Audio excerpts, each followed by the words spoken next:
Friends, இது roaming rascal. இன்றைக்கி நம்ம சேனலில் என்ன பண்ண போகிறோம்னு பார்த்தீங்கன்னா, இது ஒரு ஹைதராபாத் டெசர்ட், அதாவது ஷாஹி துக்குடா அப்படிங்கிற ஒரு டெசர்ட் தான் பார்க்க போகிறோம்.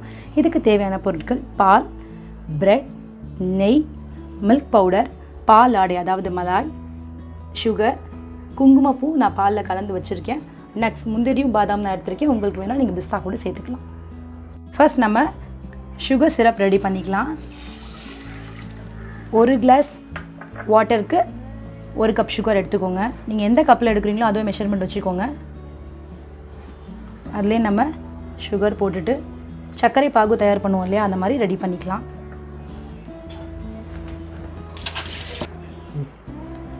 இது கொதிச்சுட்டு இருக்கும் போது லைட்டாக நீங்கள் ஏலக்காய் இடித்து போட்டுக்கோங்க. உங்கள்கிட்ட ஏலக்காய் பவுடர் இருந்தால் பவுடர் கூட யூஸ் பண்ணிக்கலாம். இப்போது ப்ரெட் வந்து இந்த மாதிரி அந்த சைட்ஸ் எல்லாம் நீங்கள் கட் பண்ணி எடுத்துக்கோங்க. சைட்ஸ் இருக்க வேணாம். இது மாதிரி நீங்கள் எவ்வளோ பண்ணணும்னு நினைக்கிறீங்களோ அது எல்லாத்துலேயுமே கட் பண்ணி எடுத்து வச்சுக்கலாம்.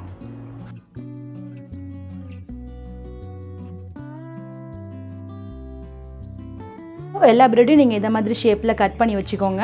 நம்மளோட சுகர் சிரப் அதாவது சர்க்கரை பாகு ரெடி ஆகிடுச்சு பாருங்கள். இந்த அளவுக்கு திக் கன்சிஸ்டன்சி வந்தால் போதும். நம்ம இதை இப்போ ஆற வச்சிடலாம். இப்போது நெய் இதை மாதிரி தவாவில் ஊற்றிக்கோங்க. ஊற்றி நெய் காயட்டும். நெய் காஞ்சதும் அடுப்பை லோ ஃப்ளேமில் வச்சுட்டு ப்ரெட்டை பொரிச்சு எடுத்துடலாம்.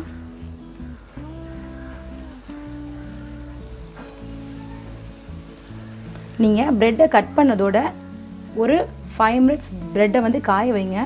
இல்லைன்னா ரொம்ப சாஃப்டாக இருந்ததுன்னா உடஞ்சிடும். பாருங்கள், இந்த மாதிரி பொன்னிறமாக வந்தால் போதும். நம்ம ப்ரெட்டை எடுத்து வச்சுக்கலாம். இப்போது ப்ரெட்டை பொரித்து எடுத்தாச்சு. இது கொஞ்சம் நேரம் ஆறட்டும். நம்ம அதுக்குள்ளே ரப்ரி ரெடி பண்ணிடலாம். இப்போது இன்னொரு பாத்திரம் எடுத்து நம்ம பால் அதில் காய்ச்சிக்கலாம். நான் ஃபுல் க்ரீம் மில்க் எடுத்திருக்கேன். பால் நல்லா பாதியான அளவுக்கு கெட்டி பதமாக வர வரைக்கும் கொதிக்கட்டும். இப்போ பால் நல்லா கொதித்து வரும்போது நம்ம ஏற்கனவே எடுத்து வச்சுருக்க மலாய், அதாவது நீங்கள் வேறு ஒரு 1/2 லிட்டர் பால் தனியாக காய்ச்சி சுண்டை காய்ச்சிட்டே இருக்கும் போது ஒரு லேயராக மலாய் வரும். அந்த ஆடையெல்லாம் நீங்கள் சேர்த்து வச்சுக்கணும். ஒரு பவுல் அளவு, குட்டி பவுல் அளவு இருந்தால் போதும். அதுக்கப்புறம் இதில் ஒரு 2 table spoon milk powder use பண்ணுறேன். நீங்கள் என்ன மில்க் பவுடர் வேணாலும் யூஸ் பண்ணிக்கலாம். அப்படி இல்லைன்னா உங்களுக்கு இன்னும் எம்மி டேஸ்ட் வரணும்னா நீங்கள் மில்க் மேட் கூட யூஸ் பண்ணிக்கலாம். நம்ம சுகர் சிரப் யூஸ் பண்ணுறதுனால மில்க் மேட் யூஸ் பண்ணால் இன்னும் திகட்டும். அதனால தான் நான் மில்க் பவுடர் மட்டும் யூஸ் பண்ணுறேன். இதில் கொஞ்சமாக ஏலக்காய், நான் இடித்து வச்ச ஏலக்காய் போடுறேன். ஏலக்காய் பவுடரும் சேர்த்துக்கலாம். ஆல்ரெடி நான் பாலில் ஊற வச்சுருக்கேன் குங்குமப்பூ. இப்போ பாருங்கள், குங்குமப்பூ நல்லா பாலில் அப்படி கொதிக்க அப்புறம் தான் நம்மளுக்கு கலர் கிடைக்கும். உங்கள்கிட்ட குங்குமப்பூ இல்லைன்னா அதுக்கு பதிலாக நீங்கள் எல்லோ ஃபுட் கலர் கூட யூஸ் பண்ணிக்கலாம். இப்போது இதுக்கு தேவையான அளவு சர்க்கரை யூஸ் பண்ணிக்கோங்க. நம்ம ஆல்ரெடி சுகர் சிரப் ரெடி பண்ணி வச்சுருக்கோம். ஸோ சர்க்கரை கொஞ்சம் கம்மியாக யூஸ் பண்ணாலே போதும். இந்த குங்கும பாலுடைய பேர் தான் ரப்ரி.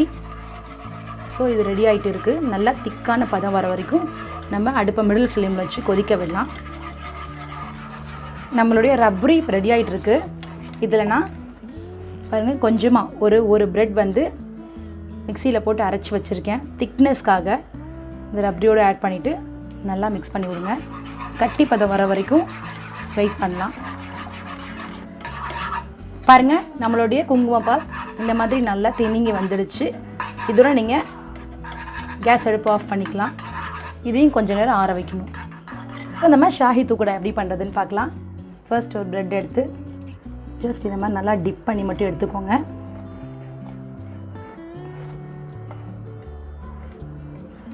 இது மேலே நம்ம ரெடி பண்ணி வச்ச அந்த ரப்ரி நல்லா ஃபார்ம் பண்ணிக்கணும். எல்லா இடத்துலையும் படுற மாதிரி நீங்கள் வச்சுக்கணும்.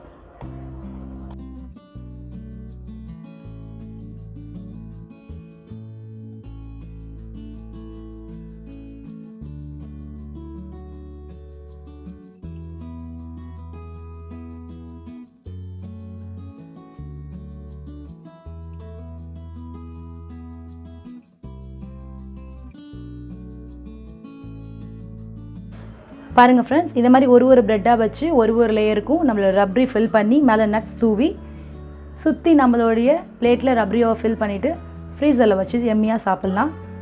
ஷாஹி துக்கடா ரெடி.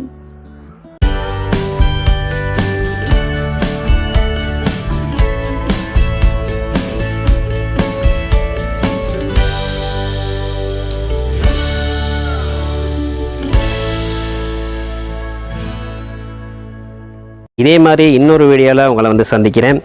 இந்த வீடியோ பிடிச்சிருந்துச்சுன்னா லைக் பண்ணுங்கள், கமெண்ட் பண்ணுங்கள், ஷேர் பண்ணுங்கள், மறக்காமல் சப்ஸ்கிரைப் பண்ணுங்கள், பக்கத்தில் இருக்கிற பெல் பட்டனை தட்டி விடுங்க. நன்றி, வணக்கம்.